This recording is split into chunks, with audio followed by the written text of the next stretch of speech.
Run them. And I suggest everyone within the sound of my voice just run that goddamn red. Screw it. F them. This could be a presidential campaign issue. Run it. I'm not going to sit there like an idiot.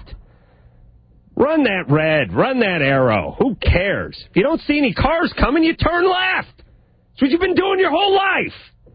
Why is it so dangerous all of a sudden? I ran one on the way here. F it. I'll run it on the way back. F you. F you. I'll do what I want. Jesus Christ. I swear to Christ, you get a ticket for that. Who's going to say it? Cops, here's your job. You stop crime. You protect us. Protect us. Jesus Christ. Well, one cop's writing the chick the ticket. What's the other one doing? Sitting in the car. There's not enough. There's not enough cops on the street. We don't have enough. We can't. You hear about this response time. Oh, it takes 45 minutes for the cops to get there. It's busy when you call 911. Then you ask them about it. Why is it that, what about 45 minutes response time? We don't have enough manpower. Really? Why are you parked up Beechwood sitting in a driveway if you don't have enough manpower? Sucking on a coffee at 9:30 in the morning. That's manpower. That's man and lady power. There's a man and a woman in that car. Get down the hill and get busy. Jesus Christ. You do what we want you to do. Who's telling these people what to do? Stop crime, not secretaries. Has anyone been terrorized by someone rolling through a four-way stop sign? Whose life has been affected by this? Whose families have been torn apart? Get busy. Don't park and hide. Let me explain something. The only time I want a cop hiding is when he thinks a crime is going to go down. Not fat chicks rolling through four-ways. I don't want you hiding for that. Don't hide. Get out in the open and stop some crime. Drive me insane. They're hiding. Hey, here's a plan. I got a good plan. All of you go hide. All you cops go hide somewhere and then write tickets to the folks that pay you. There's a plan. Everyone hide. Hide! The criminals will think you've left town. You guys hide, but don't hide by a bank. Don't hide by a liquor store. Go up the hill and hide. Go up in the nice neighborhood where the white people coast through stop signs. Find those people and bring them down. Oh, geez, the tragedy of a 28-year-old secretary running late for work, Drew. These women must be stopped. Thank goodness these guys were in place. I don't care if they have to stay there for 2 hours. If they can stop these people, well, it's a better place, isn't it? Stop hiding. You want to hide? You hide on the roof of a bank. You hide on the roof of a 7-Eleven. You hide like they hide in the 70s movies. You go undercover. You go hang out at the airport and do something. You run around an orange van. Yeah, don't hide by any stop signs. This drives me insane, Drew. Who decided this was a good plan? Where's our vote in this? Listen, I feel sorry for the guy on the beat. I really do, because you guys have had your nuts cut off by what your captain has had you do, which is go up the hill and hide. How much hiding do you do at the police academy? Do they got a fake stop sign in a hedge where you can hide? Is there a training class in hiding? Listen, the stakeout has been replaced by hiding. I don't like the idea of people that are supposed to protect us hiding to bust us. Get down the hill and get busy. Jesus Christ. You guys should be ashamed of yourselves. One sits in the car and the other goes and explains it. And they got to explain to her what she did wrong. You know what you did, ma'am? Yeah, I'm sorry for rolling. I know, the car has wheels on it. It's confusing. You pull up to a stop sign. First off, don't put the goddamn thing there that says four-way, because that to me means keep going. Four-way don't mean S to me. You can see it's not even a four-way. It's a three-way. It makes a T. So all you got to do is turn your head half a turn to the right. You see that there's no other car at that stop sign. Why should you come to a complete stop there? Answer me. And if it's not a danger, what are you getting a ticket for? Jesus, cops, listen. I like you guys, I do. I don't want you to beat me when you pull me over tonight. But I want you to get busy stopping crime. Stop crime. Yeah, had not a secretaries. Did you have a bad It drives experience? me. No. I'm waiting for my next ticket. You missed your nap. I'm waiting for my nap. Okay. I'm waiting for the next ticket that I get for doing nothing. Yeah. For driving through a red arrow that wasn't there a week ago, and I can't see headlights in front of me. It drives me insane. Get busy. Jesus Christ. Eventually, they're just going to assign you your own cop. You ride in your back seat and write your tickets as you drive. Why not during the break? Why don't you go out and just tool around the block about 3 times, go through as many red arrows as you can, just to get that feeling out. You know? I don't believe you should be able to write somebody a ticket for something that's not dangerous. Don't you think you got to get that out of your system? Go out there and just run through a bunch of red arrows? I run through them all the time, every day, and I suggest everyone else does too. Run them. Run them. Don't sit there like a jackass. Run them. You're sitting there, the light is green, there's no cars in front of you, you can't turn left. Why not? Run it. Run it, everybody. Please. If everyone did it, we'd be fine. Everyone do it. Please. Just do it. Civil disobedience. Against stuff that doesn't make sense. I mean, we had civil disobedience against these Jim Crow laws. It was wrong to segregate. Mm-hmm. Now, in hindsight, it doesn't seem like such a bad idea. But back then, we knew it was wrong. You see what I'm saying? And what did we do? We stood up. It was illegal. Illegal for the blacks to ride in the front of the bus, but they did it. And we praised them for that. This is no different. I'm the Rosa Parks of arrows, everyone. Turn left on that arrow. A four-way stop sign. Stand up. Stand up before I take a bullet in some motel balcony. Stand up for yourself. Take that nut you used to have and pull it out of your pants and turn left. Here we go. No reason for that arrow. All right. Lynn, 27. Yes. What's going on? Good evening. Hey. I have a question for Dr. Drew. Yeah. First, I just wanted to say that Dr. Drew is proof positive that an intelligent, well-spoken man is very attractive.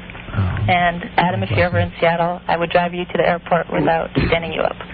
Any arrows in Seattle? Any arrows? Left turn lane. They're coming, baby. And that compliment you gave to Drew, by the way, suggests he's unattractive. Exactly. No, I didn't say that. Exactly. No, you didn't say it. You just implied it. In spite of being unattractive, because you're well-spoken, you say that about an ugly guy. You say it about Kissinger. Oh, I think that's true, that even an ugly person can be attractive. There you go. Thank you. True. There is. But Drew has the added physical appearance. So. He has the added bonus of being a 5.5. Yeah, being not making me throw up. Okay. All right, man. The question is, my ex-boyfriend had no nipples. And you're laughing, but this is true. Was his name Ken? Yeah. That's all Ken. G.I. Joe. Yeah. And he had scars there. And unfortunately, his parents are deceased. And we never knew why. He doesn't know? He has no idea.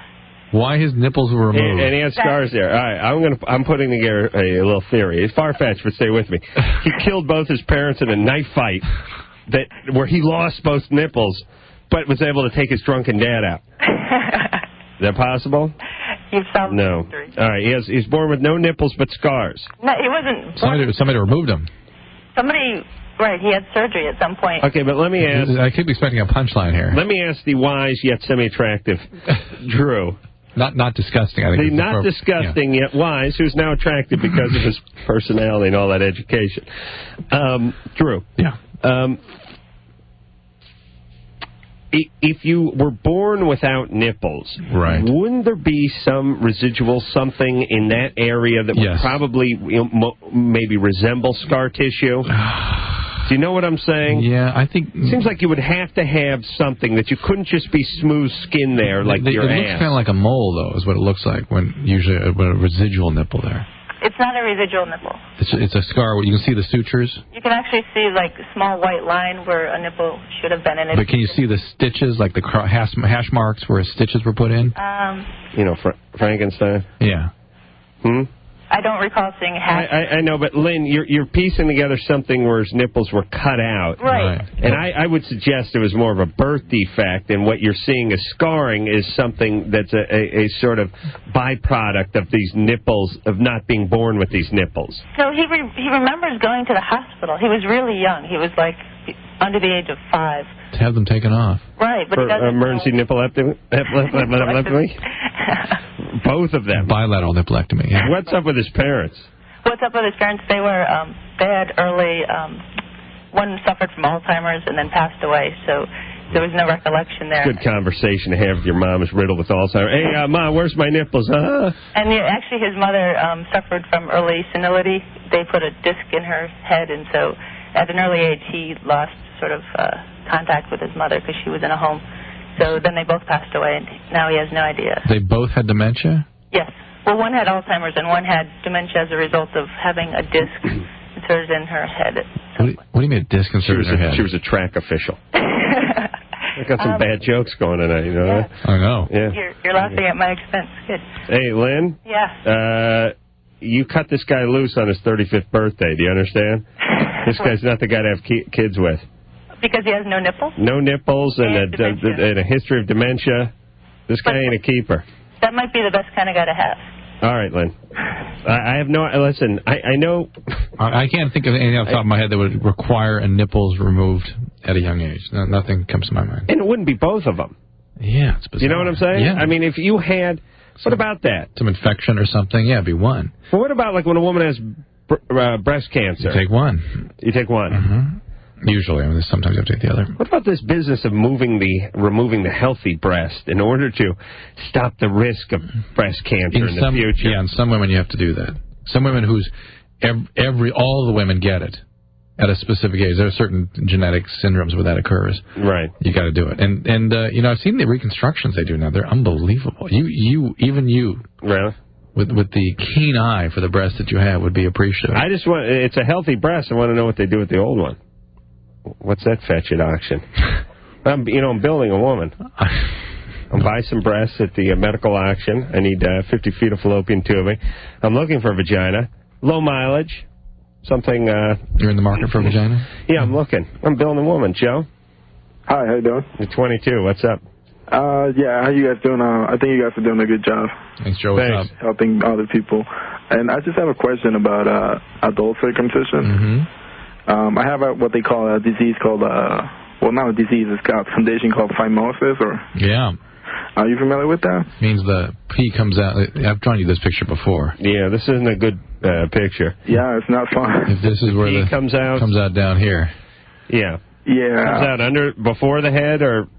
Yeah, it's under... I mean, I can't get the head out. That's the thing. Yeah, it's like a novelty dribble penis. It's great for parties. It's great for oral sex.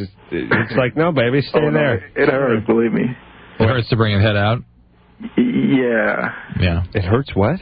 It hurts when you know... Foreskin. Have sex. Oh, yeah, okay, so wait a minute. So you not only are uncircumcised, but the pee comes out before the head, so that you essentially fill up your foreskin when you urinate, and then it dribbles out. It's like kind of like a fountain. No. I mean, I have a small hole at the tip of it, and I pee okay. Now, it just hurts when I have sex, though.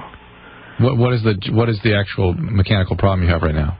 Well, I'm going to get circumcision. I want to get circumcision done. But now I heard that there's alternatives to surgery. Like, I heard there's steroid creams that they supposedly work for that. I'm not familiar with that. I hear they use it in some countries. Use seagulls.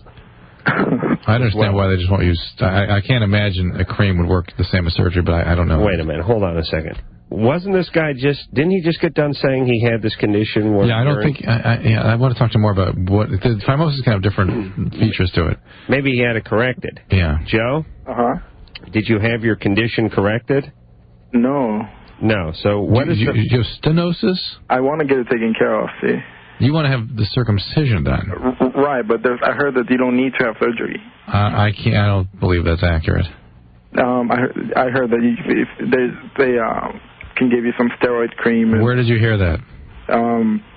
I was just talking to this counselor in school. There's a emergency meeting of the Moyles Union now. Especially, again, what are the features of your... I've seen it on the internet also. What are the features? You've got a complicated situation here, though, because you've got phimosis and you're uncircumcised. He's not able to explain his phimosis. Right, I understand. What is this phimosis, Joe? What happens? What's different about your door? Well, my whole penis is covered by skin.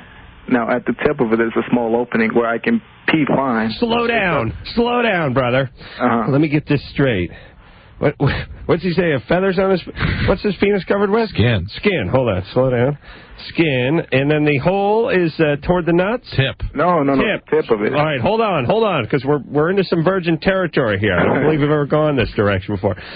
So, oh, boy. What a unique penis. Covered with skin. Drew, what about your penis? Covered with skin? Hole in the tip? Tip. By Cracky Anderson? Penis, skin, tip? Wow, we all suffer from this horrible affliction. We have to start a support group. We could get hundreds of men to join. Maybe millions. All right, so it's covered with skin, and there's a hole in the end. I can't see the head of my head on my penis, so... You know what I mean? I can't pull it down. I can't pull it down. So what you're talking about stenosis. You've got stenosis of your foreskin, and that's definitely going to require circumcision. You put words in his mouth 10 minutes ago. No, he said phimosis. He said No, he said, I got... and you said phimosis, and he went, oh. You know what I mean? No, he meant stenosis. Yeah. He was confused. Yeah. Okay, here's my point. How can you have a circumcision with steroid cream? What's that do? I can't understand that. Do not understand what he's talking about. I think he's confused again. I think maybe the people talk to him about ways to treat stenosis, not circumcision. Right. To improve the stenosis, and I can see where steroid creams could help that. Right. So it's like trying to piece together like some foreign tongue. Stenosis. You think he's pre-med? Stenosis is like when you pull the hood of your windbreaker over your head and you cinch down on the drawstring, and your head won't go just barely can see through, like that guy on South Park. Yeah. And then you don't loosen it up enough to be able to pop your head through. Exactly. And you can't breathe and that's you die. Stenosis of the foreskin. Yes. Right. That's what he has. Tony. Hello? You're 18? Yeah. What's up? I'm calling because my dick went to sleep. Your dick? A little while ago. His dick? What? Your dick went to sleep? Yeah. Mm-hmm. Maybe I'll have a wet dream. Wouldn't that be great? Yeah, I wish, dude. No, and and now it won't wake up and stuff. And I had sex with an old love of mine a couple of days ago, and it was pretty rough. But I don't know why it went to sleep. I was riding my bike after that. I know this is kind of out of context. But I was riding my bike, and then when I came back to my house, it had, fallen asleep. And I thought it was just, when your hand falls asleep, you just, hit it or do whatever to wake it up. But it won't wake up. By falling asleep, you mean it's numb? It's numb. It's, numb, kind of, you can't really feel anything. What did having sex have to do with riding your bike? Why did you bring those two things up? Well, just because the sex was kind of rough, and I had a lot of it that day. But everything functioned well? What? Oh, everything went fine. I mean, it was awesome. And there was no numbness at that point? No, but I thought that maybe I could have, jarred something. Or No. There's a nerve that goes along the base of the perineum, the thing you sit on. Yeah. And riding a bike, if you go out on a mountain bike and smash that area with the bike seat, you can crush the pudendal nerve, and that can affect the whole operation there. So it's probably... At the pepe. Could be a mixture of the rough sex and then the hard bike riding. I think the bike thing is the issue. I'll tell you, some of my sperm... He needs to see somebody about that. My sperm fell asleep the other day. Oh, yours is always drowsy. Yeah, it was just, I was whacking off. I hear him playing the harmonica once in a while. I was looking at it, it was just... lounging back. I have Mexican sperm. I took a little siesta. It was leaned up against a cactus, had its sombrero tilted down in front of it. No, seriously, no, Drew. Is that right? I was just looking at my sperm. It was just sitting there. It didn't move. What does it normally do? And I put a little dab, put a little dollop. Hamster dance? I put a little dollop on the nightstand. And I came back 45 minutes later, same place. Didn't move. Just sitting there. Did your maid come find it, too? Did you just leave it? How dare you? How dare you? No, I hide from my maid. I clean the house before she goes. Are your pillows still up in the attic? Oh, that's right. I got to get my pillow. You're right. Okay. Mental note. Drew, call my house, leave a message for me so I don't forget. All right, we'll take a little break. We'll be back. Yep, it is Loveline. I'm Adam Carolla. That is Dr. Drew. Phone number 1-800-LOVE-191. I'm a little fired up tonight, Drew. You got a steam behind you. Yeah. Are you sure you got your nap in? Yeah, got 45 minutes in. Feel good. It's too long. Something's wrong. I don't know. Some biology operating here. I wish everyone just listened to me. Everyone listen to me. Just listen to me. Run those reds, everyone. Run right through those reds, please. Tom, you're 19. Everyone listen to me. Red arrows, go right through them. Go ahead. Hello? Yep. Hey, how's it going, Adam? Hey, Dr. Good. Drew. Tom? Hi, I have like a sort of like a lump on my asshole. That's called crap. No, it's like sort of a lump. It's been there for like 3 weeks. Like when I take... Oh, listen, you idiot. All right. Maybe he used the S word. We had to hang up on him. Anyway, it's an abscess or a he's an hemorrhoid. Idiot. Listen. Or carbon. No, don't even tell. Listen, this rotten hell. Where you take your rotten ass and go to hell. Jennifer? Yes. You're 17. What's up? Hi. I just want to tell you guys thank you so much. I listen to you every night. It's awesome. Thank you. You're doing a wonderful service. Thank you. I hooked up with this guy. I gave him head, and it was a huge mistake. Yeah, well, you're providing quite a service yourself. Yeah, thank you. And it's my best friend, and she had sex with him, like, earlier this past summer, and she started liking him again before, and she still likes him after I had done what I did. And I don't know what to say to her. She called me on the phone. She doesn't know you've done that with him? Yeah, she called me on the phone and confronted me about it. Oh, she now knows? Yes, she does. How'd she find out? He told her. Oh. Yeah. This guy's quite a guy. Valiant, yeah. Quite a character, yeah. Chivalry is not dead. So, what is it you want from us? I don't know what to say to her. I feel bad. What did you say? I gotta go, Mom. Oh, Mom, I'll be right back. No, I told her that it was true. I was going to deny it at first, but I was like, no, honesty, gotta tell her. You know, since she already knows. What'd she say to that? She goes, why did you do it? And I didn't have a response. I guess, personally, I was just caught up in the moment. What did you say?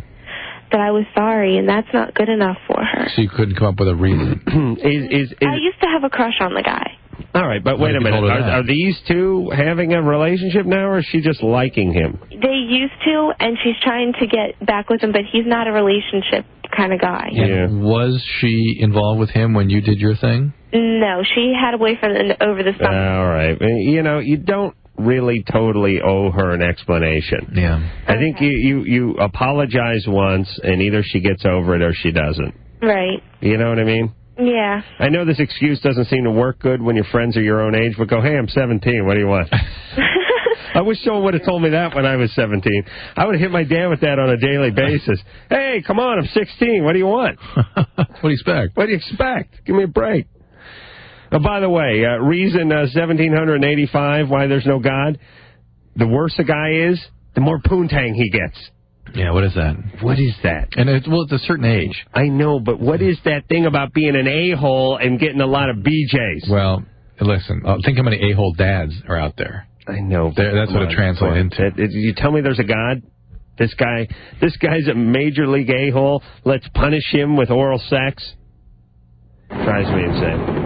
And another thing too, I always wish I was I wish I was one of those guys that women did things with physically and then regretted later. You know, there are those guys out there.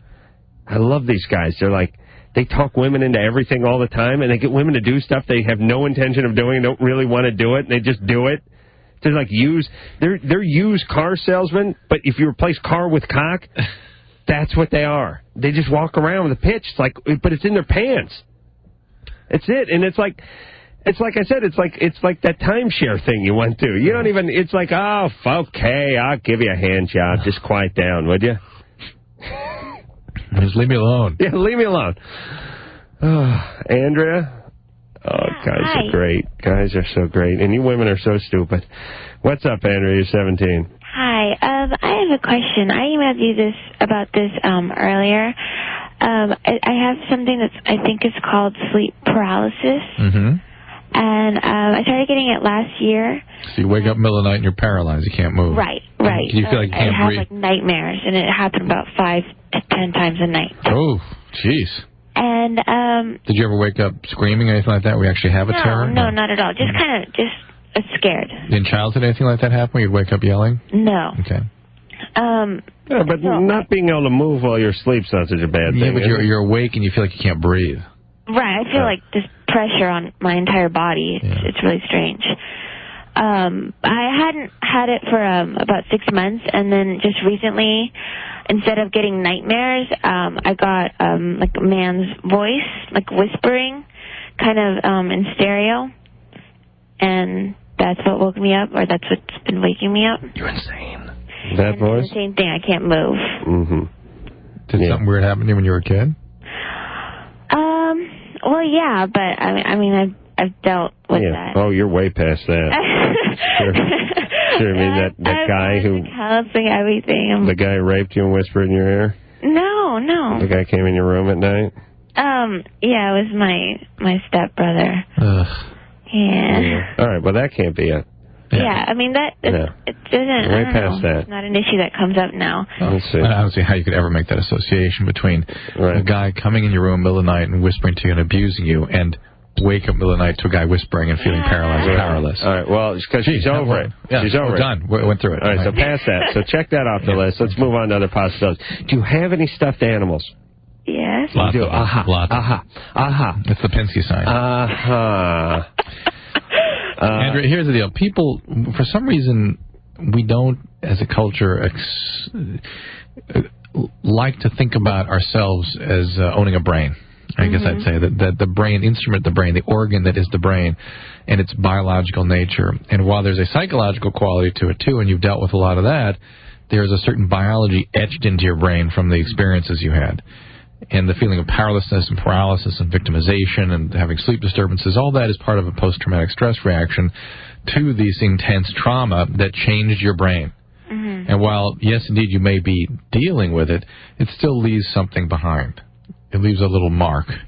And that's what's happening here, I suspect. Well, is there like a treatment? Yeah, there actually are treatments. There's medication to help with that. But is it one of those things where like the treatment's worse than the illness? Sometimes, but this is sort of looked at, some people as kind of a seizure-like phenomenon and can be treated with anti-epileptic kinds of medication. Yeah. So there's something there. Little counseling may help. She's had a bunch of counseling. You don't get the feel from her of somebody. No. I mean, she's okay. A little bit of that little girl voice. Yeah. What happened? How long did your stepbrother do this to you? Oh, I was like in first grade. Through what? It was just that year. Yeah. Just for a year. How old is he?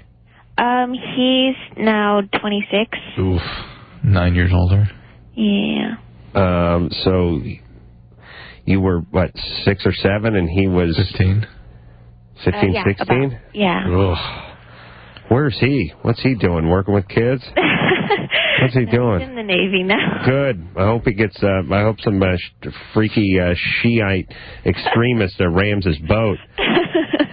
Jesus Christ! I really hope. I hope his own men shoot him. Hey, listen to me, everybody. I understand. Well, I don't understand, but I will accept and work with a freaky 7-year-old who goes and pokes around a 3 or 4-year-old. But you show me a 16, 17-year-old guy who's heading in with a 6, 7-year-old. I'm showing you someone needs a bullet in the head, in the lobe.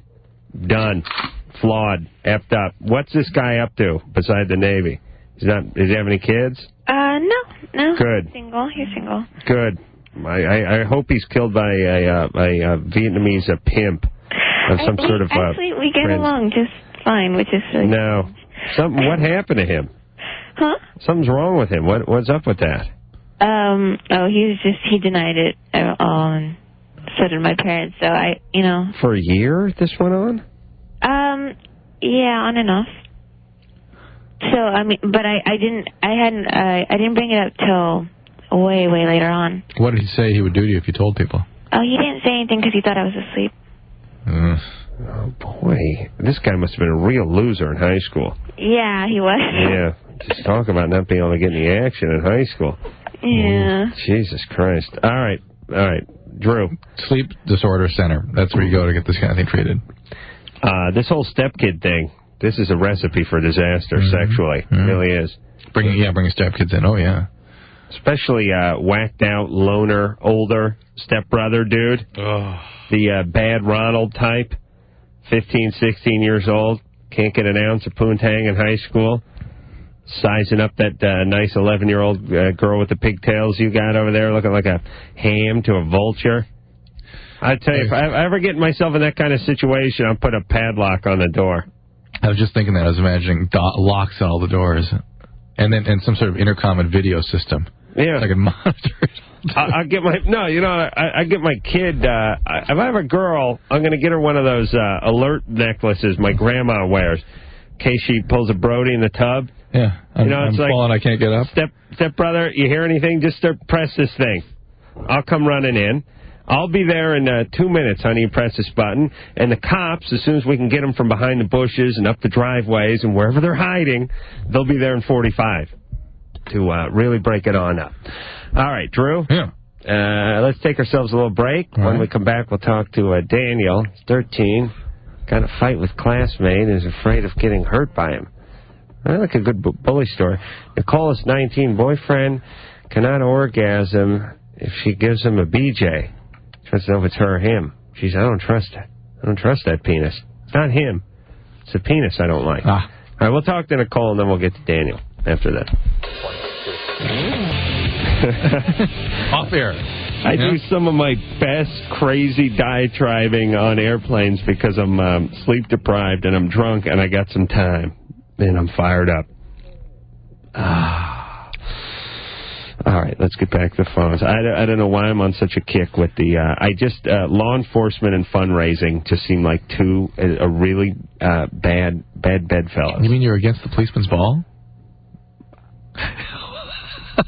If there is such a thing as the policeman's ball, put me down for 1,000 tickets. Please bring back that policeman's ball. That used to be the way you guys raise money. Now, hey, someone did this. Show of hands. All right, let's have a show of hands. Next year, and from this point on, do you guys want to have a something called policeman's ball to raise money for new equipment, uniforms, and the like, or a new policy I've instated called Rape the Taxpayer? This one's easier. We get to be on the clock while we do it. We don't have to sell anything. We just hang out and get money from people who pay us already through taxes. All in favor of policeman's ball? All right. All in favor of rape the taxpayer? I see. Rape the taxpayer has it. From this day forth, we'll do away with the policeman's ball, and let's get out there and good raping. Be careful out there, folks. There's a lot of secretaries rolling through four-ways. Be careful. Nicole? Yes. You're 19. Yes, I am 19. What is up? Okay, I don't know. I have a question. I don't know if it's him or if it's me, but every time I go down my boyfriend, nothing happens. I mean, he gets hard and everything, but he doesn't pass the point, And he's active, you've had sex before and it's worked then, but just when he receives a blowjob, nothing happens. And I don't know if it's him or if it's... I don't think it's him. It's him. I don't think it's me. I mean, I'm old enough to know what to do, You've been able to produce before. Yeah, and it sucks. You've had millions and millions of lineal feet of Johnson in your mouth. No, I haven't. And tons of gallons of semen pass through your system. Believe me, you know your way around. I'm not one of those... No. I'm still a virgin and stuff, too, and it sucks because it's if I can't satisfy him in some way, I want to know if there's, something wrong with him or not. No, they're just those guys. You know what I love about Nicole? It's, he can't have an orgasm, and I don't know if it's him or it's me, but it's got to be him because it can't be me because it's not me. I mean, it's got to be him. I mean, because I've had a lot of experience. I mean, I've been around the block. I know what it takes to satisfy a man. I mean, I'm a virgin, so it's tough because I can't satisfy him that way. It's honey, which is it? What is it? What do you mean? Well, what is it? Are you experienced enough to know that it's his problem? I've had long enough relationships where I know if I can do it okay or not. Do you know what I'm saying? And he claims that it's okay. It's just that I don't know if it could be me, but I don't think it is. No. No. Listen. I mean, is that a problem though for him? I could finish in a corpse. I really could. Yeah. That's the point. It's him. It's what I do, There are those guys. I take the corpse, I fill their mouth with buttermilk, and I go at it. Pretending he didn't say that. Adam despises those guys. This guy, your boyfriend. Yeah. Oh, he just despises them. Yeah. But I mean, should he see a doctor? No. There's just those guys. Yeah, Okay. a therapist, perhaps. Yeah, I have a question, too. Is it because that he was sexually active when he was kind of, like, younger and he did it a lot? No. Absolutely. Sure, it makes perfect sense. He got laid at 14, and so, therefore, 15. He cannot have what's how old? 15. 15, absolutely. Is that honestly? Yes, 100%. How did you stumble onto that? What do you mean? Well, a lot of people wouldn't be smart enough to make that connection. Well, I don't know. I just assumed. I don't understand why he couldn't. I mean, he likes it. Nicole. I was thinking, Nicole, it has nothing to do with his early sexual activity. It's well documented that guys who got laid their junior year and sophomore year of high school have difficulty sexually in the years to come. Your friend Chris, at the it's been a constant struggle the rest of his life, hasn't it? Yeah. Ray, same thing? I swear we have the most retarded listeners. They float the world's most retarded theories. It really is. I mean, they're non sequiturs. She would have gone back to her friends and infected them with all that stuff, too. Yeah. Had she not called here. Oh, yeah. Oh, no. It's well known. Guys who get laid before the age of 25 have difficulty with orgasm in their later 20s. Yeah, perfect sense. That's what we got to tell our kids. But anyway. So. All right. Daniel? Yeah, hi. Mayonnaise, you are God. Thank you. All right. Mayonnaise. Yeah, I love Snoop. Okay, my question is, this is not really that much of a bully story, but what happened was I had this friend for like a year or so, and we felt sorry for him, so we let him hang out with us, and then we didn't know Daniel, you're virgin, right? Yeah, I'm 13. Yeah, this is what virgins sound like. 13, give him a break. I know, we have 13-years that call the show aren't, but this is what virgins sound like, by the way. Okay. That's all right. That's good. Okay, so then we hung out with him, but we didn't know he was a psycho, right? So then all right, listen, Daniel. Yeah. You're gonna be 19. You're gonna have your learner's permit by the time this goddamn story's over. Yeah. Okay. All right, get to it. Okay, I'll get to it. So then anyway, I pissed him off one day, and then we got in a fight. And then ever since then, he's been threatening me and my friends. First he took a 2x4 and he was about to hit us with it, and then I don't know. I mean, he threatens my friends. It may sound lame, Daniel, but you got to get some adult supervision in here to contain this guy before he hurts himself or somebody else. Just get some separate, get some structure, some distance between you guys and him, and somebody take care of him.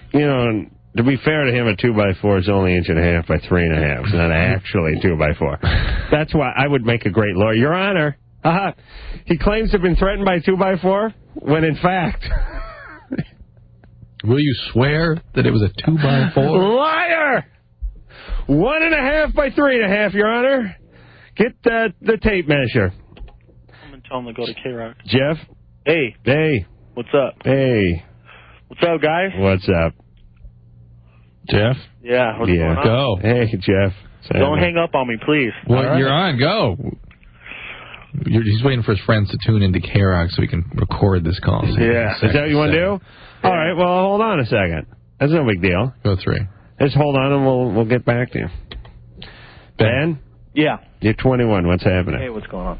Actually, I got a question for Dr. Drew. Yeah. For about the past year, every once in a while, mid-conversation, I'll have these glitches, so to speak, kind of like a short in my wire.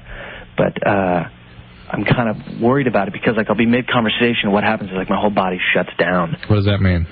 Well, for a split second, I'll be talking and suddenly my speech will become slurred and my eyes will drop. I kind of feel my face get heavy and, my hands start shaking, and then I just regain consciousness real quick and then proceed with my conversation. What do other people say about it? Nobody knows, but, I was speaking to a friend yesterday about it, and because I noticed the past, I'd say month or so, I've been, stuttering, fumbling over my words, and I never do that. And he says, yeah, you're right, that is kind of a trip. You want any medication? No, not at all. Nothing? But, nothing at all. Here's what I'm asking, though. Haven't you done this in front of people? Oh, yeah, people trip out. Well, what do they say? What do they observe? Did he just have one when I asked him that question 10 minutes ago? What do they say when you do that? Well, actually, one of my friends has encountered, but he just kind of mocks it. You know, he makes us kind of like retarded. I guess the only reason I was asking is because sometimes stuff goes on in your head and it feels like it's a big deal and other people don't even notice it. Right. And I just wanted to know if it was something that was very noticeable to other people. No, yeah. Actually, probably like 2 people have noticed. They go, "What was that all about?" What did they see? They don't see anything. They just see how I kind of like close my face, like my eyes kind of drop down, and I stop talking. And within a minute, I kind of go, like I'll stop talking, and then I pick up where I left off. Do you ever lose consciousness or fall? No. But it's funny. The reason why I trip out is because it usually happens once, maybe every couple months. But last night I was reading an article, and it happened twice in the article, and it became a hassle for me to read. So I just gave up on the article because... Are you having any emotional disturbances or anxiety, panic, depression, anything else like that? No, not at all. He's swooning, isn't he? And the reason why I'm concerned is because my hands started shaking, but back in January I ran to the emergency room. Yeah. I left school. Yeah. And because when I woke up in the morning, the right side of my face was kind of paralyzed. Right. So to speak. My face was droopy. Okay. So I went to class and everything was cool, and then it kind of started to hurt. So, I freaked out and I ran to the emergency room, and the doctor said, well, either you slept on it wrong and or you have a neurological, unfortunately I don't remember what he diagnosed it as, but he prescribed me this medicine, this neurological medicine.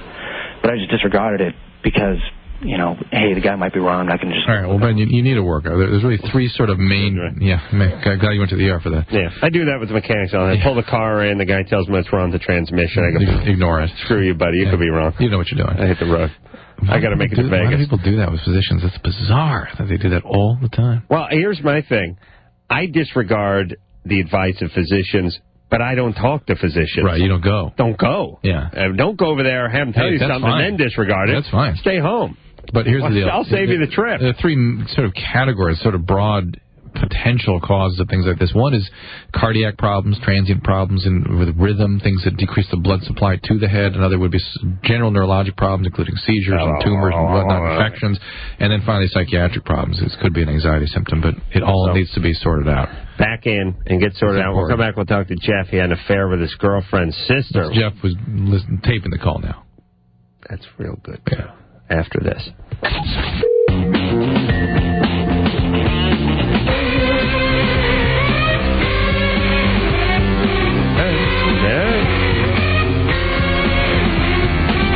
It's Loveline. I'm Adam Carolla. That is Dr. Drew. Over there, we got traffic and weather coming up at the top of the hour. Okay, I gotta do one more quick thing. I was yelling at Drew about... all right, forget it. Go ahead. Come on. No. About traffic and weather? It won't mean anything in Peoria, by the way. It won't?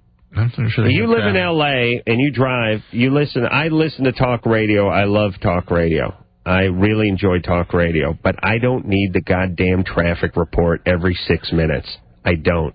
And I said to Drew, what percentage of the people listening are actually affected by that particular traffic report? And he said less than 1%. And I'm sure it's even less than 1%. So everyone, stop the traffic reports. Or have a traffic channel we can go to. How many times, everyone, show of hands, how many times have you, put it this way, how many millions of traffic reports have you heard in your life? How many thousands have you heard while you were walking with your headphones on? How many thousands have you heard when you were in your living room? How many thousands of traffic reports have you heard when you were in the traffic that they were reporting and it was too late? Thousands. Isn't that a sad thing? When you're lying on your deathbed and you realize you spent 14 months collectively listening to traffic reports you could do nothing about. How many traffic reports have you heard that were taking place in a part that was 70 miles away from where you were? Or as you were pulling up the hill or into your driveway, you were listening to another traffic report. How many out of all the thousands of traffic reports you've heard over the course of your lifetime have you actually went, hey, thanks for the heads up, I'm going to get off the freeway or I'm going to turn onto this street? For me personally, I can say 3 times in 30,000. And you know what? It's worth it. It's worth it to lose the 30,000 for the 3. Yes. You know what I'm saying? Yes. Forget it. Make a traffic station. Everyone tunes into that. Done. Don't care about the weather and the traffic. And don't need to hear it every 6 minutes. I don't know who decided we needed the traffic rammed up us. And I think it's because radio guys just don't know what to do and they don't care. Jeff? Yes. You're 21. I am. How you guys doing? Good. All right. Yeah, I've been having an affair with my girlfriend's sister, and I don't buy it. Yeah, no. No, I don't buy it. Why? Why are you talking about it? What do you mean, why am I talking about it? No, I really don't buy it. Me neither. Disqualified? Because you had no feeling attached to that. It's a serious thing, and you tossed it out like you were talking about what you watch for television tonight. Hey, how much more passionate am I about traffic? Way more passionate about traffic than him, the girlfriend's. Hey, Jeff. Hey. Really? Really? Dude, seriously? Yeah. I was kind of bummed because you're out here for a golf charity thing, the Kings thing. Yeah. I didn't get to see you, man. I work at the hotel you're staying at. Oh, at the... Right on, dude. I really wanted to get a photo with you. Oh, well, I would have gladly done it with you. Late, man? Yeah, I did. Because I was waiting for you, and I heard you on the radio, so I'm like, oh, it's not... Yeah, whatever.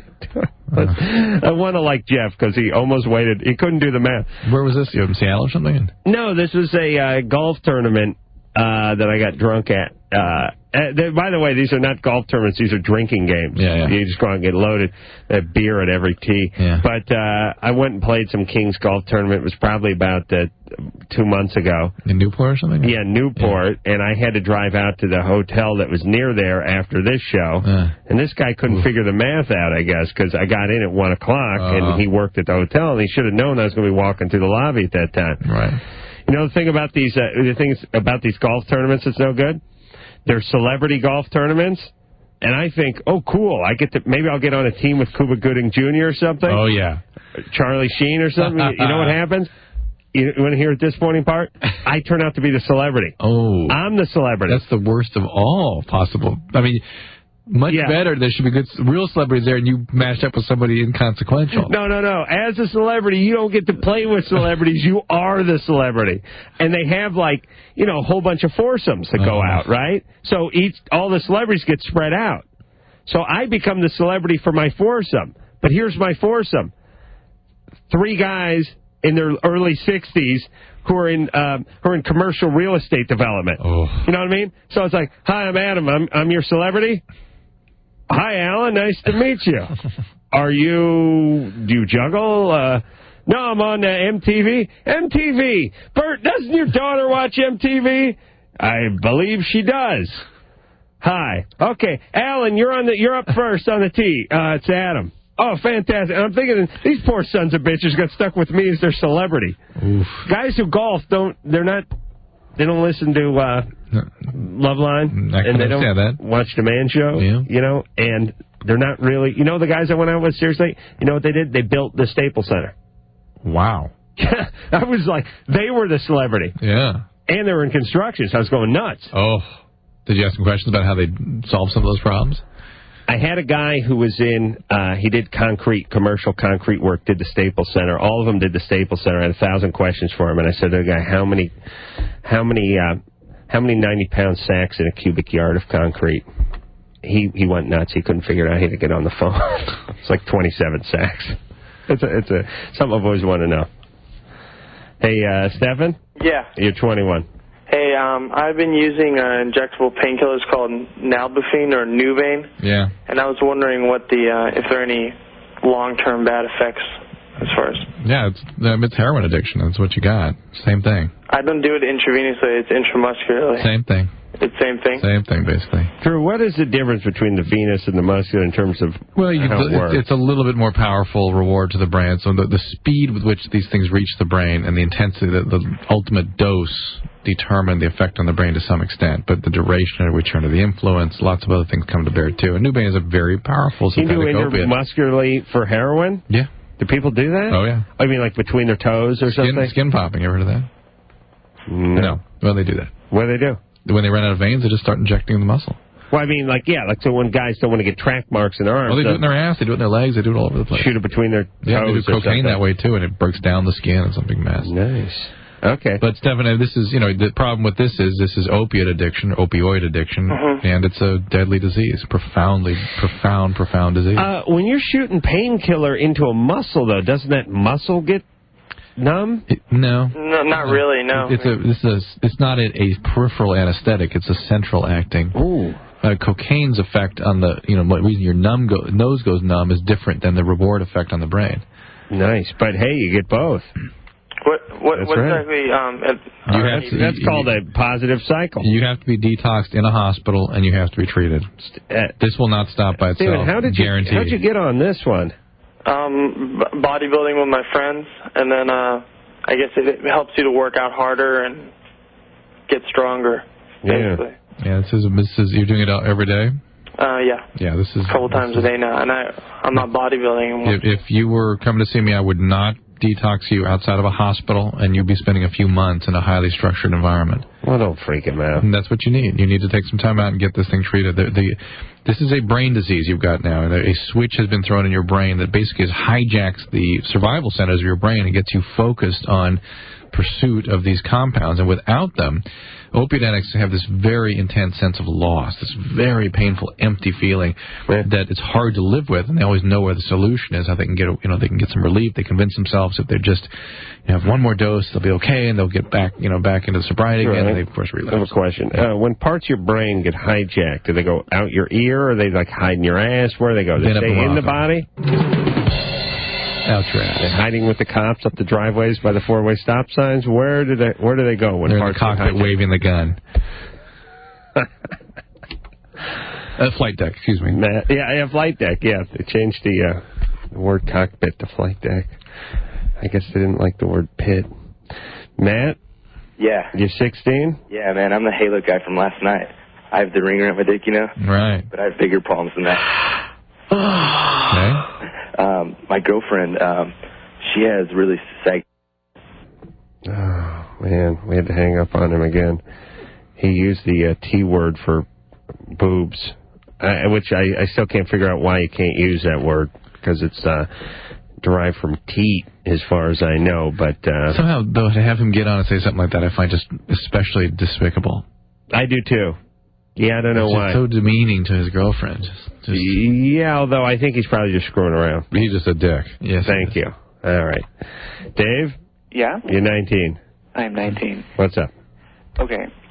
So, I used to date this guy who was really nice and really, normal, or so I thought. Mm-hmm. Like, a while after we broke up, and, we didn't really break up, we just kind of stopped talking and stopped. You're gay. I see, yes. Yeah, Drew's right. Sure. So then, Sure, I don't know why I have to overstate the obvious. It's not like we need to coax him out of the closet. He knows he's gay. I'm sorry for that. Go ahead, Dave. Okay, it's no problem. I don't care. So, a little bit after we, stopped talking and stuff, someone told me that he was arrested for child molestation. Mm-hmm. And, this is, freaking me out, But I, kind of got over it, and I just kind of, tried to move on. But lately, things have been happening that keep bringing it up, with friends, and, I know it sounds kind of corny, but, tarot card readings, brought it up and stuff. Oh, you gays are into all that kind of... Well, you know why? Because you're like chicks. What? You gays are basically... They're women with penises, is how it works. And that's not a bad thing, but that's the truth. And therefore, they're into all the nonsense that women are into, astrology, tarot cards... Wait a minute, Drew. Is your phone screwing up? Oh, I'm sorry. No, that's not your fault, Dave. So the tarot card.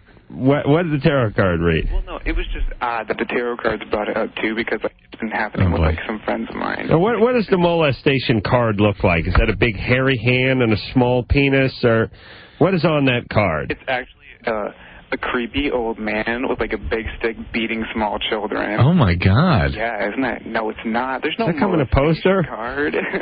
There's no molestation card. I bought that one, Dave. I did too. And why? But why? Then how does it come up? God, these hosts are retarded. We'll buy anything. Well, no. What I'm saying is, how is it spoken through the tarot cards? What came up was that there was someone in my past that was still causing me pain, and that they had hurt me greatly, and blah, blah, blah. But that's... No one has anything like that in their past, do they? I got to add that on to my, you're very creative. There's someone in your past that you have unfinished business with. Mm-hmm. She is causing you great pain. She. I'm picking up a consonant. Do you know anybody with a consonant in their name? Or vowel?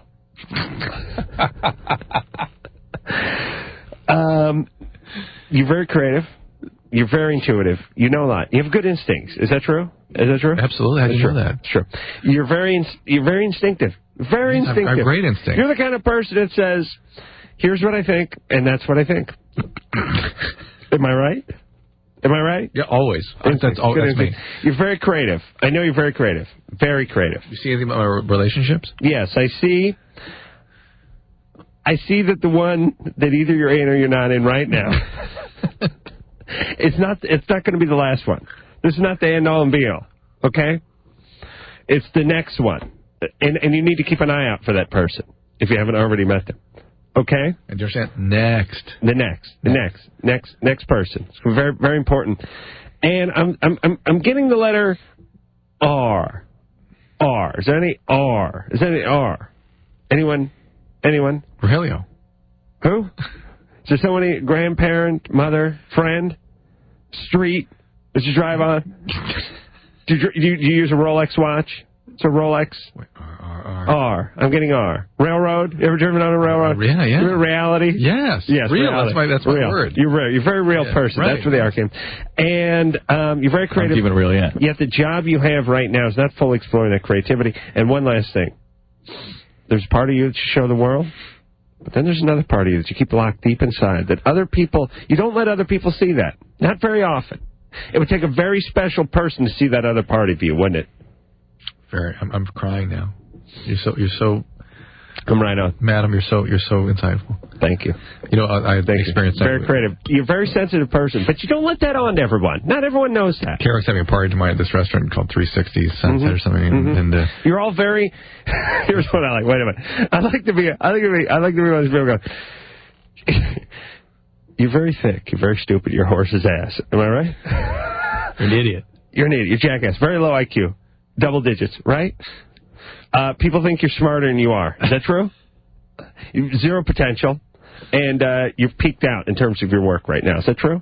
Yeah. What, you think they're going back to that person? Going back for a little more abuse in reality? No. The day these people start telling people they're of average or lower than average intelligence and barely employable, and the fat person they married 8 years ago is going to get fatter, and that's it, is the day people stop going to psychics and stop believing in them. Thank you. Go ahead, Drew. So I was mentioning that restaurant we're going to be at tomorrow night. I'm going to be out. You probably will be. I'm going. And she goes, oh, really? What? And I go, what? He goes, well, it's gay. And I go, that just means good. It's a good restaurant, right? Gay, yeah. Yeah, I say it's good. Oh, excellent. I'm psyched. You're going to a happy and gay restaurant. No, but they have great taste, right? Oh, gays? Gays are great. Yeah, it's just like good. They go there. Good food. It has to be good. Yeah, gays got it all. They know how to party too, and they know how to decorate. They know how to put on. They know how to have a soiree. There's no doubt about it. Mary? Hello. You're 26. But seriously, they have a question for Dr. Drew. Yeah. Gays are geniuses. Yeah, exactly. Yes. I have a question for Dr. Drew. Yeah, I believe they should all be killed before they take over the world. They're diabolical geniuses. Mary? I have unusually long menstruation cycles now, where my period actually lasts about 3 to 4 weeks. How long in between? Like just a normal 3-week, 4-week period. So you're bleeding for 3 weeks and you're off for 3 or 4 weeks. Correct. And are you on Depo-Provera or something like that? I'm on nothing. It's just all of a sudden my period started being real wacky. All right. Well, but you're a very creative person, right? That's basically something called dysfunctional uterine bleeding, or almost that anyway. And you need to have your thyroid checked. You need a pelvic ultrasound. You need to figure out why this is happening. It's something.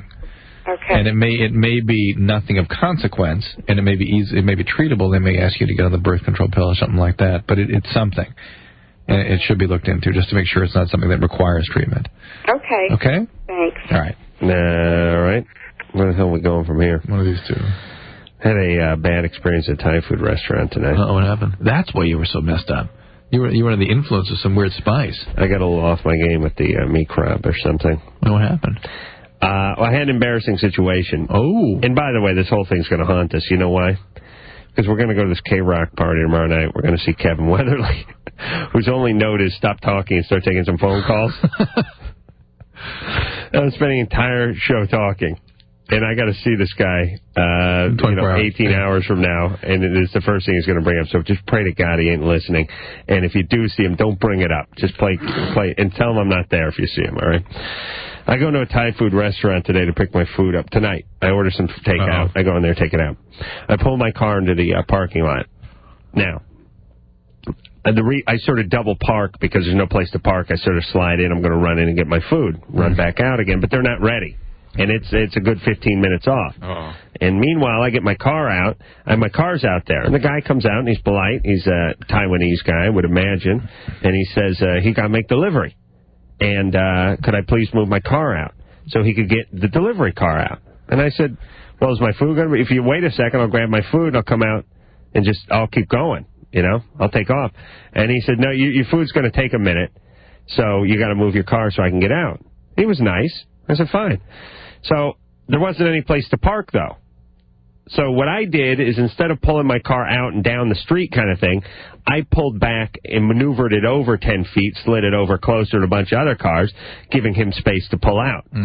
But he didn't think he could make it.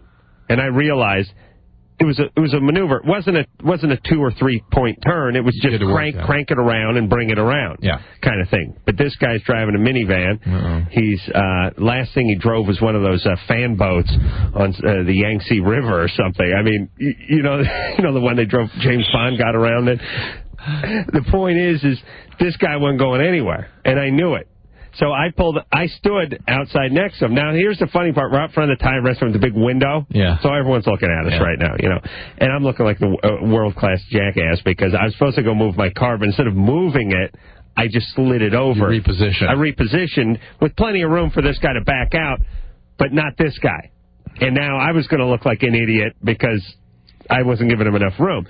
So I went over to the guy and I said, I tapped on his passenger window and I was giving him this. You know the thing with the hand? Turn the wheel this way, crank it around this way, crank it around this way. And he was backing up just into my car, basically. Not into it, but he was heading.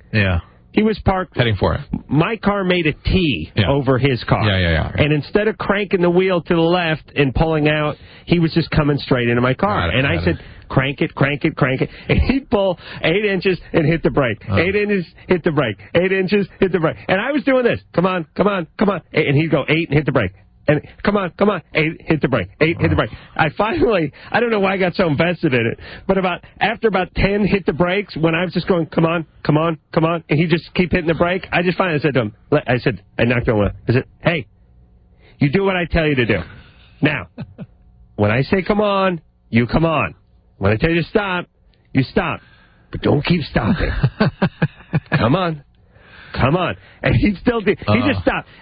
Now I'm sort of committed, and I've got the car there, and it's like I'm standing out there guiding the guy, and everyone in the goddamn restaurant's looking through the window at us, and I'm looking like an idiot because I was supposed to move my car, but I didn't move it enough for this guy, and I'm working this guy out, and this guy's making me look like the biggest jackass on the planet because he's taking what's a very easy sort of maneuver and turning it into brain surgery, and I'm just, come on. He'd stop every 6 inches. He'd hit the brake hard, too, the car, and then, here's the good news, the car then stalls. He has hit the brake so many times, going so slowly in these increments. A glacier went flying past us at some point. He said, now the car's stalled and he's starting, and I'm like, listen, and I'm doing this. Here's what I'm doing. I'm going, turn. I'm doing the hand, doing the counterclockwise hand, turn the wheel, and I'm looking at his wheel because I'm standing right by his side. It's turned 1/8 of an inch. Come on, turn the wheel. Did he get out finally? Up to 15 minutes later. Yeah. Well, these are wonderful stories. Yes. We'll hear more at the break. Sorry, Kevin. Did you fart in here, Drew? No. What was that? It wasn't me. Anderson? Okay. Here we go. We'll be back. In a separate room, dude. All right. Here we go. We'll be back. Hey! Loveline. I'm Adam Carolla. That's Dr. Drew. Let's burn through some calls. What do you say, buddy? Kevin's not listening anymore. You don't have to worry. Erica, 27. What's going on? Well, I was wondering if a female can masturbate too much. I mean, if there's like a certain amount, where they can masturbate too much. I've listened to the show There's a point at which it becomes preoccupying and can affect your productivity, and a point at which it becomes compulsive. And that suggests a certain past. People who are sexually abused can sort of set off on a trajectory of compulsivity or addiction. It's one of the things that, one of the ways people express their addictive biology is through sexual compulsion. If your right hand gets a yeast infection, it means I'd look into it. You look into it. Well, I use a vibrator, and it's... What's going on? Hey, is that us? It's us, yeah. Hey, turn your radio down, Brainiac. Excuse me. All right. Well, we always make you feel bad when you're polite or yell at you. Please, nobody do that. Mental note, be polite to him. Now, is it normal to have to urinate during masturbation? Like, I mean, it feels really good, but it's like I can't reach an orgasm unless I urinate. I don't know. You mean you urinate while you're orgasming? Well, yeah. I mean, I have to like stop. No, why? Because I've now become so fixated on seeing if I can hear myself in the background, which I still can, by the way, that I've hung up. Turn it down, Erica. I want to hear the question. Wait, it's interesting. Hey, listen to what she's asking. Who cares? Tough love. Come on. You know what? I got to be... It's affecting me too much. I'm going to be 100% honest. I did not hear a word of the second part of her question because I was listening to myself in the background after telling her to turn her radio down. She has to find a way to urinate during orgasm. Don't care. Yeah, but it's interesting. Interesting. It's a volitional thing. I wish I'd heard it. Dharma? Hi. You're 15. Yeah. I've been losing a lot of hair lately. Okay. Like, a lot. Just all diffusely throughout your scalp. Yeah. Are you saying a lot of hair? A lot of hair. A lot? A lot. Are you on medication? No. Do you have any medical problems? I don't think so. And any trauma recently? A car accident or anything like that? Or no. How much is a lot of hair? Half my hair in 3 weeks. Any other symptoms at all? I've been having a lot of seizures lately. Well, not counting seizures? Just headaches. You have seizures, but you're not on medication? Yeah. Why is that? Because I just haven't gone yet. You haven't gone yet? I haven't gone to the doctor to get it fixed yet. What does that mean exactly? I haven't gone to the doctor to get it checked out yet. Because they just started happening about a month ago. How do you know you're having a seizure? I just totally flits out, and I shake all over, and I fall on the ground, and I pass out eventually. Why doesn't someone take you to the hospital when that happens? Because, I don't know. I've never done it in front of anyone. It's usually when I'm alone at home. Do you do drugs? No. Is there any reason you'd be having these seizures? Not to my knowledge. Okay, you've got to go to a hospital, like, immediately. Other than the seizures and the hair falling out, no problems? I can't sleep. All right, why is that? That's typical 15-year-old stuff, hair falling out, seizures. Huh? Why can't you sleep? I don't know. No. I just can't sleep. You lose your urine or bite your tongue or anything like that when you have the seizures? No. Where's your parents? Not here. What's up with them? Well, I have parents, but they're out of town right now. And they're good parents. Well, they left you alone for how long? Just for a week. And during that's when you started having seizures? No, I've had them for a little while, but they've just been getting really bad lately. Have you told your parents about it? No. What's up? How come they don't have it at school, that kind of thing? Wait a minute. Who'd your parents leave you with? Nobody. They left you alone? My brother. Okay, how old is he? 17. Well, that's a little better. Has he seen you have one of these? Huh? Has he seen you have one of these? No. And what happens when you have them at school? They're not as bad at school. They just I just tremble all over, and I can't hear anything. I just lose all hearing. All right. You need to go to a doctor. Yes? Yeah. Why haven't you gone? I don't know. I just don't like doctors. All right. Well, why are you calling us? I don't know. I just want to see how I can get my hair to stop falling out. Well, wear a beanie. I don't wear hats. I look very bad in hats. All right. Well, then you got to go to a doctor. Okay. All right. All right. This is very serious, Dharma. You must go. The hair issue is just something ancillary, a symptom. But there's something substantial going on here. Yeah, listen. Here's the deal, Dharma. I don't want to scare you. Okay. But you probably have a week to 2 days to live. No. You could have a problem, like a tumor or something, and that they could get to, and something that they could fix, but if you let it go too long, they might not be able to fix it. So it's important that you check yourself out, all right? All right. All right. Take care of yourself. Okay. Where'd your parents go, by the way? Costa Rica. They're wonderful people. Drug mules, right? No, I love my mom. What about your dad? Do you have any? You have My dad? Yeah. My dad's a jerk. Uh-huh. You have no emotional problems? No. You've never been in a hospital for any reason? Mm-mm. You don't have any emotional problems? Mm-mm. Really? Really? Okay. What are they doing in Costa Rica? It's just a vacation. It's their first vacation since we've been born. All right, baby. You go to the doctor, okay? Okay. Let us know what happens, will you? Please. Really? I want to know what happened. Oh, okay. I forgot all about it. Jesse? Hello? You're 16? Yes. What's up? Okay, I just wanted to know, every time I masturbate and I come, I start, like, sneezing uncontrollably. I just wanted to know why that was happening. Jeez, your belly must be a mess. Excuse me? I said your belly must be a mess. You get it coming from both directions. So some kind of war zone in there. Yeah. There are sneezing all over yourself. Basically, vessels, your blood vessels kind of dilate in the nose, and it causes a little seepage of fluid sometimes, and that triggers some sneezing. So there's nothing bad if that happens? No, not usually, no. Laughing and sneezing in and about orgasms is not uncommon. Okay. And I was just wondering, I heard you guys, I don't know if I can ask you, but about the girl who couldn't pee or something, masturbate or something like that. Right.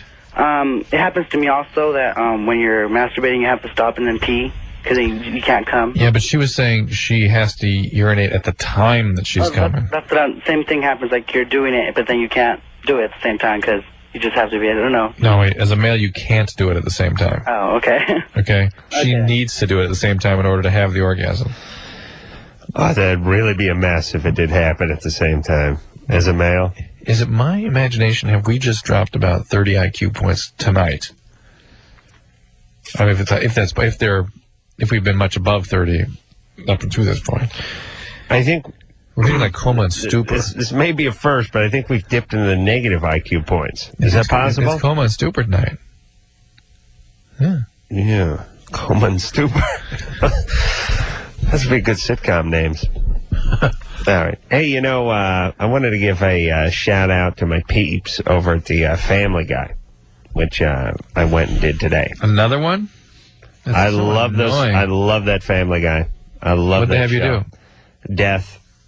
I got the tape of me as Death, by the way. I watched tonight. It's very, very lovely. Oh, Anderson, you want to see it? Yeah, I think it's in my car. Yeah, I'll give it to you. I think to myself, my God, wouldn't it be marvelous if I turned out to be homosexual? Unacceptable.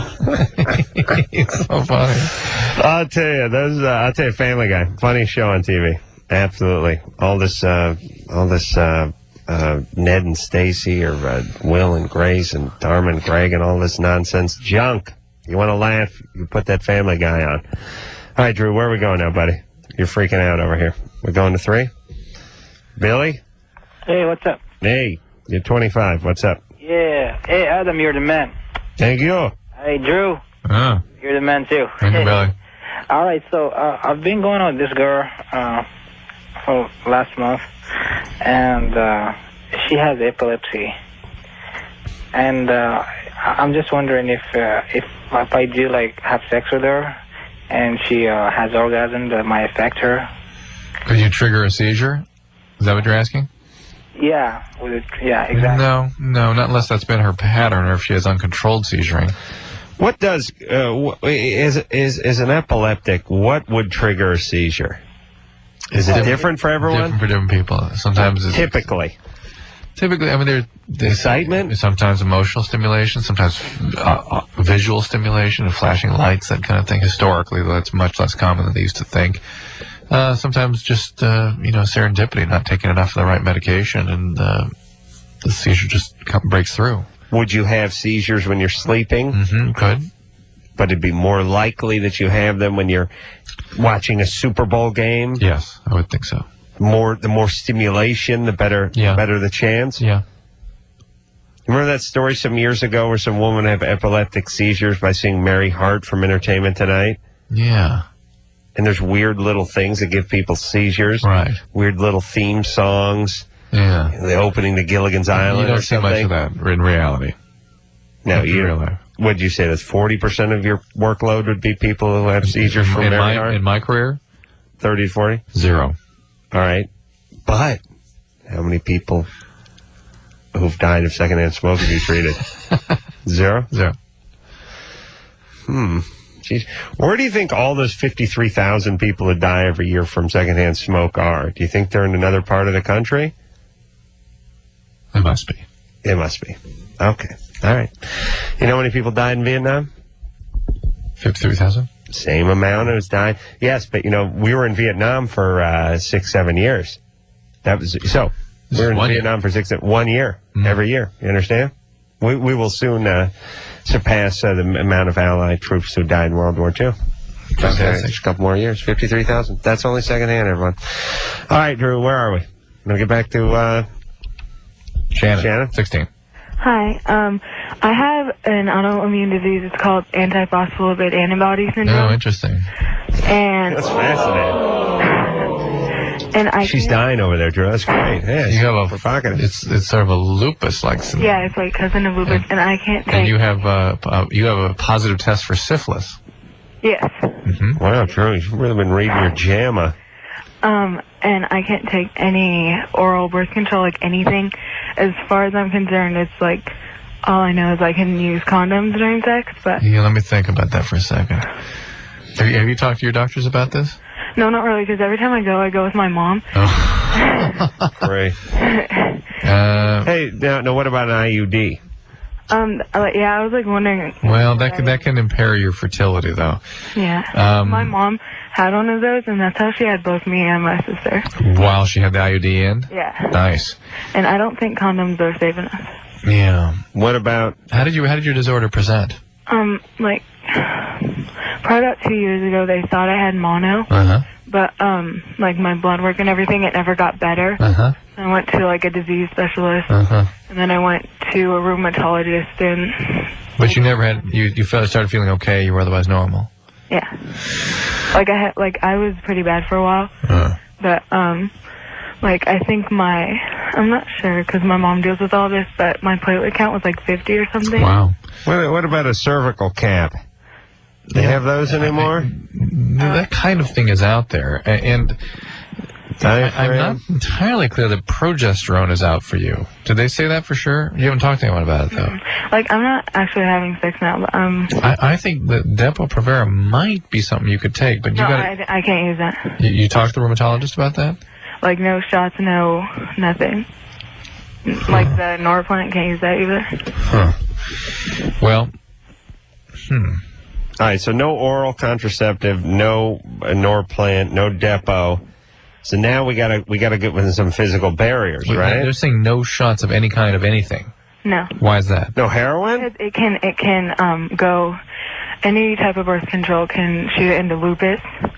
Yeah, the estrogens. I didn't know that the progesterone's good too. All right, I'll accept that.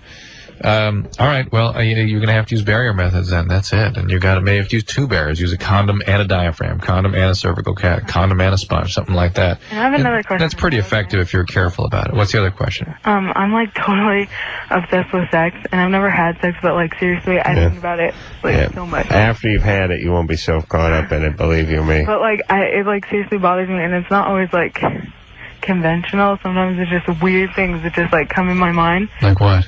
Like, I don't know, like, I'll be walking down the street and I'll see some guy and I'm like, I wonder what it would be like to have sex with him. That's conventional. Yeah, Okay. Drew does that all the time. Okay, and I don't know, it, like, bothers me, though. I know, but this is a new thing to be strapped with, or saddled with. Yeah. And, it's interesting, there's some data showing now that the degree to which women are preoccupied like men is somewhat determined by the level of circulating androgen, testosterone-like hormones.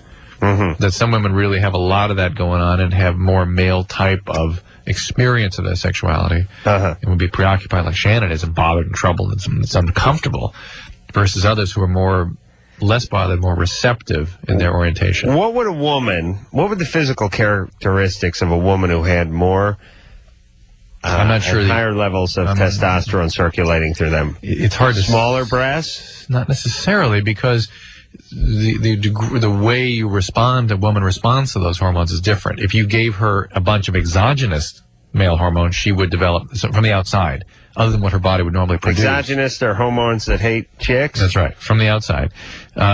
She would get, facial hair and would get deeper voice and all that. So if you introduced testosterone to her via a syringe or pill or patch or something, it would react differently than if she was actually producing it. Potentially. Why? Because the balance of the way your body is set up to respond is sometimes different than its response if you're taking something extra physiologic. Does that make sense? Yeah, and you tell me if this makes sense. There's a part of you that you show the world, and there's a part you keep. It's very secret. It's all yours. It's very you treasure it. There's a relationship I've had been very hurtful. You're very protective. You're very protective over that part of you, and you don't want other people to see it. Am I right? How did you know? Oh, boy. All right. We're going to take a little break. We'll be back with Drew and his psychic friends after this. Nice. Drew was just asking me who I was voting for, and I said Bush and Gore basically just become the same mess, same watered-down mess to me. Gush and Bohr? Gush and Bohr, yeah. Doesn't make a difference. Listen, whoever's going to lower some taxes and let people do their own thinking a little bit, what I'd really like. That sounds like Bush. That's his thing. And then I'll vote for him. And I don't care. I'm not interested in funding the parade to save the world. I'll save myself. Keep a little of my own money and save a little money on arrows and stoplights. But I'm going to vote for a third party, and I suggest everyone do that. I want to get a third party up so that they can enter the debate, so that they can be a real, legitimate, viable. We need a third, but what that third party is hasn't really taken form yet. Don't care. I agree. We need that. I absolutely agree. Don't care. I want there to be 5. I want to be a lot of competition. Pamela? Yeah. You're 21. Yeah. What's up? I've never had an orgasm, and I've been married for a year. My husband is the only guy that I've ever been with, and I think I take everything to heart. And when I was going to church when I was a kid, they always told me, if you have sex before you get married, then you won't ever have great sex. And we had sex before we were married, and I don't know. That spoiled it somehow? Well, I don't know. I mean, because I have a really hard time of letting go of things. Yeah. And I don't know. I mean, because I've been reading about all these sexual dysfunctions that a lot of women have. Right. And I don't know. I mean, I really want to, and I think I don't know if I just I try too hard to. Well, listen, you still believe in God? Oh yeah. But what? Well, no, I do. I don't know. I just. You're all right with him? Yeah. Maybe you believe he's watching you? I guess. I don't know. He's looking? Is he when he's looking over you or he's looking at you? Oh, I would say looking over. So you're part of his flock? Yeah, I guess you could say that. I see. But he doesn't see you when you're on your back? No. He's not staring down at you? I don't know. When you make that face? He doesn't? Well, I mean, the only What reason... about when your husband pulls out? Do you think that upsets God? No. Why not? He certainly can't be a big fan of the pullout. Well, we just had a baby, so he doesn't do that, I guess, very often. The pullout. Yeah. All right, so God's all right with that. Yeah, God's great with that. But what about all the oral sex? Well, see, I also have a problem with that, too. Yeah, so does God. God's like, what are you doing? That's not for procreation. Well, no, I mean, that's not why I have a problem with it. Oh, the reason why I have a problem with it is because it's I'm afraid that because I got a bladder infection once. And so ever since then, I get really I hated it. It was awful. And You're going to get a bladder infection from oral sex? I don't know. I'm just You don't know, Pamela. That is very true. From consuming mass quantities of semen? Not if I perform oral sex, if my husband does. Having urinary tract infections is sort of a normal part of sexual activity. It just happens once in a while. All right, baby. But it lasted for 4 months. It was awful. Did you have it treated? Yeah, I had a really crazy doctor who only gave me antibiotics for 7 days, and that's all you're supposed to need. Really? Yeah. Oh. Well, crazy, that guy. Well, Wow. no, because In fact, you're only supposed to get a single dose for 3 days. The Dr. Bombay. I went to a new doctor, and he said that I was supposed to, for antibiotics to work, you have to have them for at least 2 weeks. Depends what the organism is, but the urine infections, actually, it's a single dose. All right. You should be able to wipe it out. Pamela? Yeah. Listen, baby. Do you like your husband? I love my husband. Everything's good? Yeah. All right. You need to have a glass of red wine, mellow out a little. Forget about... You do what I do. You embrace Satan in the bedroom. You think about Jesus when you're driving, but Satan when you get in the bedroom. Then Jesus in the living room, Satan in the bedroom. You understand? Allah in the hall. and Moses in the can. And, oh, Christ. Enough. Where's Buddha? Where do you think about Buddha? The boudoir. The boudoir. All right. Let's see. Who do we get to? Where are we going here, Drew? Let's burn some Pick a Come on, buddy. Pick a call. Elvis? What's up? You're 21. You have a vein in the base of your penis. Yes. Good. That's good. Yeah, that's a good thing. Yeah. But it's hard. I went to the emergency room because I broke my hand. But while I was in there, I figured, well, hey, while you're at it, I just found this. Nice. And so the vein is clotted and become hard now. You're right. Do you do weird stuff with, putting too much something around the base of the penis? No. Well, that's how he broke his hand. He grabbed it too hard. Why? I just lost my virginity 3 weeks ago. Yeah. And when I lost it, it was kind of in the heat of the moment, went down and just bought some condoms. Condom was real small. It was too small. That's what I was asking. Did something get constrict around the base of the penis? Well, you said you're doing weird things. You said weird things. I was having All right, well, that may be why the vein clotted off, though that's not typically something that would happen, even from restricting flow there. So I would suggest you have a workup for what's called a hypercoagulable state to see if there's something that's causing your blood to tend to clot more easily. Yeah, protein S, protein C problems, and the various stages along the clotting cascade that can be happening. It's your worst nightmare as a doctor, though. Guy comes in, Doc, I think I broke my thumb. Yeah, and by the way, as long as I'm up on the rack, let me show you something. And he searched for the pants. Yeah, but does that happen a lot? The front is better than the back. Good point. So anyway, you do need to get that checked out, and you might want to see a vascular surgeon because those things can become irritated and painful and be a real pain in the neck. All right, we'll be back. Well, there you go. Another fabulous show in the can. I want to thank my good partner, Dr. Drew, for coming in here and... What'd you do? I just came in here. Oh, I see. For actually showing up tonight. Yes, that is wonderful. So, until next time, this is Adam Carolla for Dr. Drew saying... What's happening? Mahalo. Hey, Ma, where's my nipples, huh?